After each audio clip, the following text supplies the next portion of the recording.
जो अपने वक्त की बहुत बड़ी स्टार है, लेकिन अब उसकी उम्र 50 साल हो चुकी है। इसीलिए उसका सारा स्टारडम भी खत्म हो चुका है और वो फिर से जवान और खूबसूरत बनने के लिए सब्सटेंस नाम के एक ब्लैक मार्केट ड्रग को यूज करती है, जिससे कि उसे एक नई बॉडी तो मिल जाती है, लेकिन उसे एक ऐसी सिचुएशन का सामना करना पड़ता है जो कि बहुत ही भयानक रूप लेती है। कहानी की शुरुआत में हम देखते हैं कि एक अंडे को इंजेक्शन लगाया जाता है, जिससे सेल डिवीजन के जरिए एक नया अंडा बनाया जाए, और यही इस फिल्म का बेसिक कंसेप्ट है। इसके बाद हम बहुत सारे लोगों को देखते हैं जो कि वॉक ऑफ फेम को सेट कर रहे होते हैं, जो कि बड़े बड़े सेलिब्रिटीज के लिए किया जाता है। इस सेलिब्रिटी का नाम एलिजाबेथ स्पार्कल्स है और वो अपने टाइम की बहुत बड़ी स्टार है, लेकिन समय के साथ उसकी जवानी और स्टारडम दोनों हल्के पड़ जाते हैं। फिर इसके बाद हम एलिजाबेथ को देखते हैं जो कि एक फिटनेस टीवी शो को होस्ट करती है। एलिजाबेथ का आज 50वां बर्थडे है और हर कोई उसे विश कर रहा है। इसके बाद उसका बॉस उसे अकेले में मिलने के लिए बुलाता है और इनडायरेक्टली बोलता है कि तुम्हारा टाइम खत्म हो चुका है, क्योंकि तुम अब 50 की हो चुकी हो और तुम्हारी जवानी तो कब की खत्म हो चुकी है। उसके कहने का मतलब था कि अब उन्हें एलिजाबेथ की नीड नहीं है, जिससे वो दुखी हो जाती है और फिर वो अपने घर के लिए निकलती है। वो रास्ते में देखती है कि उसके बैनर एड को हटाया जा रहा था। ये देखकर उसका दिल टूट जाता है और वो डिस्ट्रैक्ट हो जाती है, जिस चक्कर में उसका एक्सीडेंट हो जाता है। खैर लकीली वो बच जाती है और उसे मामूली चोटें ही आती हैं। डॉक्टर भी उसका फैन होता है और उसे बर्थडे विश करता है, लेकिन एलिजाबेथ रोने लगती है। डॉक्टर के जाने के बाद जो कंपाउंडर होता है वो अजीब तरह से एलिजाबेथ की स्पाइन को चेक करने लगता है, जबकि डॉक्टर उसे पहले सब कुछ ओके बताकर गया था। इसीलिए एलिजाबेथ को ये अजीब लगता है। वो कंपाउंडर से पूछती है कि क्या सब कुछ ठीक है। कंपाउंडर कहता है कि हाँ सब ठीक है, बल्कि परफेक्ट है और तुम उसके लिए बिल्कुल सही कैंडिडेट हो। फिर सीक्रेटली वो एक पुड़िया एलिजाबेथ को देकर भेज देता है। उसी दौरान एलिजाबेथ देखती है कि उसके हाथ पर एक अजीब सा मार्क है। बाहर आकर एलिजाबेथ देखती है कि उस पुड़िया के अंदर एक ड्राइव होती है और साथ में उस कंपाउंडर का नोट भी था कि इसने मेरी लाइफ बदल दी। तभी रास्ते में उसे अपने स्कूल के टाइम का एक आदमी मिलता है जिसका नाम फ्रेड होता है और वो एलिजाबेथ का बहुत बड़ा फैन है। एक तरह से वो उसका दीवाना होता है और एलिजाबेथ की तारीफ करने लगता है। एलिजाबेथ को उसकी बातें सुनकर काफी अच्छा फील होता है कि अभी भी कोई है जो उसे इतना पसंद करता है और उसे स्टार मानता है, और वो उसका नंबर लेती है। फिर घर जाकर एलिजाबेथ उस ड्राइव को प्ले करती है जिसमें कि उसे सब्सटेंस नाम के इंजेक्शन के बारे में पता चलता है। इस इंजेक्शन में सेलुलर डिवीजन होता है और एक नई बॉडी तैयार होती है जो कि उसी की एक यंगर सेल्फ होगी। पहले तो वो इसे यूज करने से कतराती है और ड्राइव को डस्टबिन में डाल देती है, क्योंकि ये एक ब्लैक मार्केट ड्रग होता है और उसे यूज करना रिस्की हो सकता है। लेकिन मिरर में खुद को बूढ़ा होता हुआ देख उसका मन बदल जाता है। उसे एहसास होता है कि उसे सब्सटेंस की नीड है, जिसके बाद वो उसे ऑर्डर करके मंगा लेती है। इसके अंदर कई सारी चीजें होती हैं, जैसे कि एक्टिवेटर डोज, जिसके बारे में क्लियर लिखा था कि ये सिंगल यूज के लिए है, और साथ में कुछ और भी चीजें होती हैं। वो एक तरह से पूरी किट होती है। अब एलिजाबेथ एक्टिवेटर को अपनी बॉडी में इंजेक्ट करती है, जिसके बाद उसे बहुत तेज दर्द होता है और उसे चक्कर आने लगते हैं और वो जमीन पर गिर जाती है और तड़पने लगती है। अब थोड़ी देर में ही उसकी बॉडी पैरालाइज हो जाती है और वो चाह कर भी हिल नहीं पा रही थी। तभी उसकी बॉडी में बदलाव होने शुरू हो जाते हैं। उसकी आंखों की पुतली मल्टीप्लाई होकर 2 हो जाती हैं, जैसा कि स्टार्टिंग में अंडे के साथ हुआ था। और फिर उसकी बैक को चीर कर कोई बाहर आता है जो कि एलिजाबेथ की यंगर सेल्फ होती है। अपने नए शरीर को देखकर वो काफी खुश हो जाती है। वो एक बार फिर से जवान और खूबसूरत दिखाई दे रही थी। फिर वो अपनी पुरानी बॉडी की कमर को सुई से सिलकर टांका लगाने लगती है और ये सीन काफी हार्ड है। दरअसल पुरानी एलिजाबेथ मरी नहीं है, बल्कि वो सिर्फ अनकॉन्शियस स्टेट में है और वो उसे फूड सप्लाई किट के साथ जोड़ देती है, जैसा कि इंस्ट्रक्शन में बताया गया था। अब अपनी नई बॉडी में एलिजाबेथ को काफी बढ़िया फीलिंग आ रही थी और वो इसे एंजॉय कर रही थी। अगले दिन जब वो शावर लेकर बाहर आती है तो अचानक से उसके सर में बहुत तेज दर्द होता है और उसकी नाक से खून आने लगता है। आगे एक्साइटमेंट में वो किट की बाकी चीजों को यूज करना तो भूल ही गई थी। उसे पता चलता है कि उसकी पुरानी बॉडी की स्पाइन में एक फ्लूइड बनेगा, जिसे निकालकर उसे नई बॉडी में इंजेक्ट करना है और 7 दिन डेली उस फ्लूइड को लेना है और 7 दिन बाद अपनी बॉडी को स्विच कर लेना है, ताकि बॉडी में फिर से नया फ्लूइड बन सके। और इसी तरह ये साइकिल चलती रहेगी, यानी कि 7 दिन नई बॉडी में और 7 दिन पुरानी बॉडी में। एलिजाबेथ एक दोहरी जिंदगी जिएगी और इस यंगर सेल्फ को एलिजाबेथ सू नाम देती है। इधर एलिजाबेथ को रिप्लेस करने वाली नई मॉडल के लिए ऑडिशन चल रहा होता है। वहीं दूसरी तरफ एलिजाबेथ को हटाने के लिए एक नई मॉडल आती है और उसका ऑडिशन चल रहा था। अब वो ऑडिशन में चली जाती है। उसे देखते ही लोग पागल हो जाते हैं। वो उनके लिए बिल्कुल परफेक्ट थी और तुरंत शो का सिलेक्शन हो जाता है। और बॉस भी उसे तुरंत हायर कर लेता है, लेकिन वो उनके सामने कंडीशन रखती है कि वो अल्टरनेट वीक पर ही अवेलेबल होगी, उसे टाउन के बाहर अपनी माँ का ध्यान रखना है। इस पर बॉस कहता है कि तुम्हारे लिए सब माफ है, मुझे अपने शो के लिए सिर्फ तुम चाहिए हो, और उसकी कंडीशन मान लेता है। इसके बाद वो शो को ज्वाइन करती है। ऑडियंस भी उसकी दीवानी हो जाती है और देखते ही देखते वो स्टार बन जाती है, जैसे कि एलिजाबेथ थी। अब 7 दिन बाद वो अपनी पुरानी बॉडी में फिर से स्विच कर लेती है, और ये काम वो एक ड्रिप के जरिए करती थी। तो इसी तरह वो अपनी दोहरी जिंदगी जी रही थी। अभी तक तो सब सही चल रहा था, लेकिन फिर एक गड़बड़ हो जाती है। जब वो सू के रूप में एक लड़के के साथ एंजॉय कर रही होती है, तो अचानक से सू की तबीयत खराब हो जाती है और उसकी नाक से खून आने लगता है। वो किसी तरह खुद को संभालती है। उसे पता चलता है कि फ्लूइड खत्म हो चुका है और उसे तुरंत अपनी बॉडी को स्विच करना होगा, लेकिन अभी उसे ये नहीं करना था। उसे उस लड़के के साथ अभी और टाइम स्पेंड करना था। और यहीं पर सू एक बहुत बड़ी गलती करती है। वो रूल तोड़ देती है और अपना टाइम बढ़ाने के लिए वो पुरानी बॉडी से एक्स्ट्रा फ्लूइड लेती है। और अपनी संतुष्टि के बाद जब वो बॉडी स्विच करती है, तो उसे पता चलता है कि उसकी एक उंगली खराब हो गई थी। वो किसी 100 साल की बुढ़िया की उंगली लग रही थी। इससे एलिजाबेथ परेशान हो जाती है और वो कस्टमर केयर वालों को ये बताती है कि मेरी यंगर सेल्फ ने गड़बड़ कर दी है। तो कस्टमर केयर कहता है कि भूलो मत, तुम एक ही हो। एलिजाबेथ पूछती है कि क्या इसे ठीक कर सकते हैं। इस पर कस्टमर केयर वाले मना कर देते हैं कि ये तो पॉसिबल नहीं है और तुम्हें आगे भी अपनी लाइफ में बैलेंस बनाकर चलना होगा। अब एलिजाबेथ जब टीवी देखती है तो उसमें सू का ही शो आ रहा था और उसे पता चलता है कि सू ने उसे पूरी तरह से रिप्लेस कर दिया था। उसे लग रहा था कि उसका खुद का वजूद खतरे में है। तो यहाँ पर एलिजाबेथ सू से जेलस फील कर रही थी।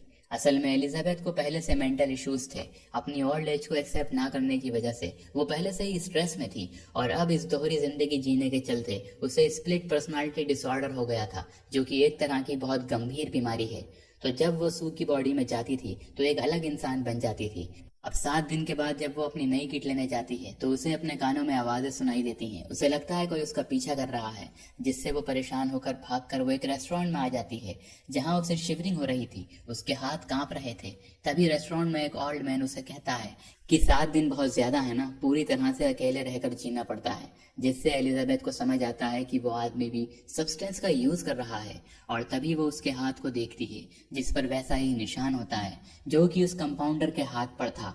यानी वो कंपाउंडर इसी ओल्ड मैन का यंगर सेल्फ था।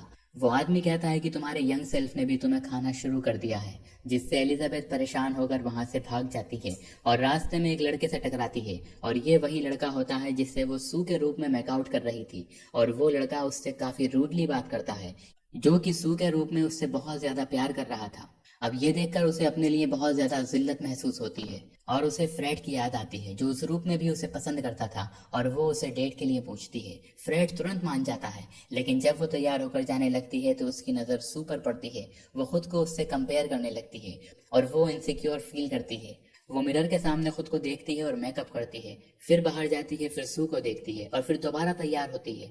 और एक टाइम के बाद वो एकदम पागल सी हो जाती है और वो डेट पर जाती ही नहीं। दरअसल वो अपना कॉन्फिडेंस लेवल पूरी तरह गिरा चुकी थी। इधर फ्रेड उसे मैसेज पर मैसेज भेज रहा था कि मैं रेस्टोरेंट में हूँ, तुम कहाँ हो, लेकिन वो कोई रिप्लाई नहीं करती। फिर जब तक वो एलिजाबेथ के रूप में होती है वो काफी डिप्रेशन में रहती है। और एक सीन में हम सू को देखते हैं, शूट के दौरान उसके हिप पर बबल जैसा कुछ निकल आता है, जिससे वो घबरा जाती है, लेकिन दूसरे ही पल उसकी हिप नॉर्मल हो जाती है। लेकिन बाकी के लोगों ने भी ये देखा था। वो रिप्ले करके चेक करने लगते हैं कि ये अजीब सा क्या था, और सब उसके हिप को स्लो मोशन में जूम करके देख रहे थे, जिससे सू अनकंफर्टेबल हो जाती है और एक्सक्यूज लेकर वहां से निकल जाती है। अब वो देखती है कि उसके हिप पर बम्प जैसा कुछ निकला हुआ है, जिसे सरका सरका कर वो पेट से नाभि की तरफ ले जाती है, और फिर उसकी नाभि से चिकन लेग पीस निकलता है। लेकिन दूसरे ही पल उसे रियलाइज होता है कि ये बस उसका एक नाइटमेयर था और उसने बस खुद को स्विच किया था, और शायद सू की पर्सनालिटी को भी मेंटल इश्यूज हो गए थे, क्योंकि अल्टीमेटली दोनों एक ही थे। फिर जब वो एक्चुअल शूट के लिए जाती है तो उसे पता चलता है कि उसे काफी पसंद किया जा रहा है, जिससे शो की रेटिंग भी आसमान छू रही है। और इससे खुश होकर बॉस उसे न्यू ईयर शो के लिए ऑफर करता है, और इतनी बड़ी अपॉर्चुनिटी मिलने से सू बहुत एक्साइटेड हो जाती है और वो शो की तैयारी में लग जाती है, जिससे उसका शेड्यूल काफी बिजी हो जाता है। और उसे लगता है कि 7 दिन उसके लिए इनफ नहीं है, उसे जिंदगी खुलकर जीनी है। और वो एलिजाबेथ की बॉडी से एक्स्ट्रा फ्रूट लेकर गलत तरीके से अपना टाइम बढ़ाने लगती है। अब एलिजाबेथ तो अपनी साइड से बैलेंस को सपोर्ट करती थी, लेकिन सू ऐसा नहीं करती थी। कई दिनों तक वो अपनी बॉडी को स्विच नहीं करती थी, जिससे एलिजाबेथ का शरीर धीरे धीरे गलने लगता है और उसे सू के बिहेवियर पर बहुत गुस्सा आता है। और वो कस्टमर केयर वालों से इस बारे में बात करती है, जहां एजेंट कहता है कि आप मैट्रिक्स हैं, आप चाहो तो उसे टर्मिनेट कर सकती हो। जिस पर वो पूछती है कि ऐसा करने से सब कुछ पहले जैसा हो जाएगा, पर एजेंट कहता है कि नहीं, पहले जैसा कुछ नहीं हो सकता, लेकिन अगर आप चाहो तो इसे यहीं रोक सकती हो। लेकिन एलिजाबेथ सू को खत्म करने का फैसला ले नहीं पाती, और इस बार जब सू का टर्न आता है तो वो भूल जाती है कि एलिजाबेथ भी कोई चीज़ है, और वो उसकी बॉडी से फ्लड लेने लगती है। वो उसे स्विच नहीं करती, और इसी तरह 3 महीने बीत जाते हैं और अगले ही दिन न्यू ईयर के शो की डेट थी। लेकिन इस बार जब वो एक्स्ट्रा फ्लूइड निकालने लगती है तो उसे पता चलता है कि एलिजाबेथ की बॉडी में फ्लूइड बनना ही बंद हो गया है, और मजबूरी में उसे अपनी बॉडी स्विच करनी पड़ती है, जहाँ पर वो खुद को देखकर ही डर जाती है। उसकी कमर झुक गई थी और वो 200-300 साल की एक चुड़ैल लग रही थी। लेकिन हैरत की बात तो यह थी कि वो इस कंडीशन में भी जिंदा थी, और ये एक श्राप जैसा लग रहा था। अब एलिजाबेथ फैसला करती है कि उसे सू को ख़त्म करना होगा, नहीं तो वो उसे ही ख़त्म कर देगी, और वो उसे टर्मिनेशन वाला इंजेक्शन लगा देती है। लेकिन फिर उसे रियलाइज़ होता है कि उसे सू की नीड है, उसके ज़रिए उसे फिर से इतना बड़ा मौका मिला है, और सीपीआर सू को ठीक करने की कोशिश करती है और ख़ुद को स्विच करने लगती है। लेकिन इस बार बहुत ही अजीब चीज़ होती है। एक साथ दोनों ही बॉडी कॉन्शियस स्टेट में आ जाती हैं, जहां दोनों एक दूसरे को देखकर चौंक जाती हैं। तभी सू वो टर्मिनेशन वाला इंजेक्शन देख लेती है, जिससे वो समझ जाती है कि एलिजाबेथ उसे मारना चाहती है। जिसके तुरंत बाद वो एलिजाबेथ पर अटैक कर देती है, और अब बॉडी और कमज़ोर होने की वजह से एलिजाबेथ उसका सामना नहीं कर पाती, और सू भी उसे बहुत ही बुरी तरह से मारती है, और तब तक मारती है जब तक एलिजाबेथ का शरीर बेजान होकर नहीं गिर जाता, और फिर वो शो के लिए चली जाती है। लेकिन मेकअप रूम में उसे अजीब सा फील होता है, और वो खांसने लगती है और वॉशरूम चली जाती है। तभी खांसते खांसते उसके दांत झड़ने लगते हैं, और थोड़ी देर में उसका शो था और उसके साथ ये सब हो रहा था, जिससे वो पागल सी हो जाती है। दरअसल उसे जो इंजेक्शन लगाया गया था ये उसी का असर था, क्योंकि उसने अपने मैट्रिक्स को मार दिया था, और उसके बिना वो सरवाइव कर ही नहीं सकती थी। वैसे दोनों ही रीज़न हो सकते थे। तभी उसे याद आता है कि थोड़ा एक्टिवेटर बचा हुआ है, जिससे वो एक नई बॉडी बनाने के बारे में सोचती है, और फिर वो वहां से जाने लगती है। लेकिन तभी सू को देखने इन्वेस्टर आते हैं। जब उसका बॉस उसे परेशान देखता है तो उससे कहता है कि क्या तुम ठीक हो? अब वो मुंह खोलती तो उसके दांत दिख जाते, इसीलिए बस हाँ में अपना सर हिलाती है। इस पर बॉस कहता है कि हंस के दिखाओ। इसके बाद उन्हें बड़ी सी फेक स्माइल दिखाकर यकीन दिलाती है कि सब ठीक है, और उनके जाते ही वहां से भागने लगती है, और लिफ्ट में जब बटन दबाती है तो उसका नाखून भी निकल जाता है, यहाँ तक कि उसका एक कान भी टूट कर गिर जाता है। अब वो जैसे तैसे खुद को संभालती है और बड़ी ही मुश्किल से अपने घर पहुंचती है, और उस एक्टिवेटर को ढूंढ कर निकालती है। दरअसल इस एक्टिवेटर के लिए बताया गया था कि ये सिर्फ एक ही बार यूज हो सकता है, लेकिन स्टिल वो उसे इंजेक्ट कर लेती है और विश करती है कि मुझे नई बॉडी दे दी जाए। लेकिन वो मैट्रिक्स तो थी ही नहीं, वो तो एक कॉपी थी। तो कॉपी यहाँ पर एक कॉपी बनाने की कोशिश करती है, जिसके रिजल्ट के तौर पर सिंगल सेलुलर डिवीजन के बजाय मल्टीपल सेलुलर डिवीजन होता है।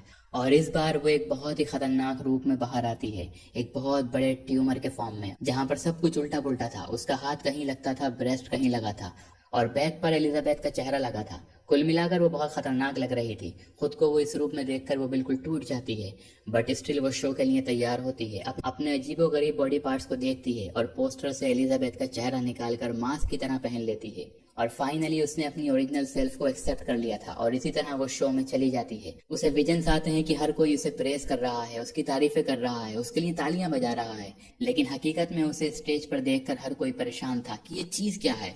और तभी उसका मास्क उतर जाता है, उसकी आंखों के सॉकेट को चीरकर एक ब्रेस्ट बाहर निकलता है, और यह देखकर ऑडियंस डर जाती है, और हर कोई उसे मॉन्स्टर बुलाता है। फिर कुछ सिक्योरिटी गार्ड उस पर अटैक भी करने आते हैं, और कुल्हाड़ी से उसका सर काट दिया जाता है, लेकिन फिर से एक दूसरा सर उगाता है। उसकी बॉडी से खून के फव्वारे निकलने लगते हैं, और वहां जितने भी लोग होते हैं सब खून में नहा जाते हैं।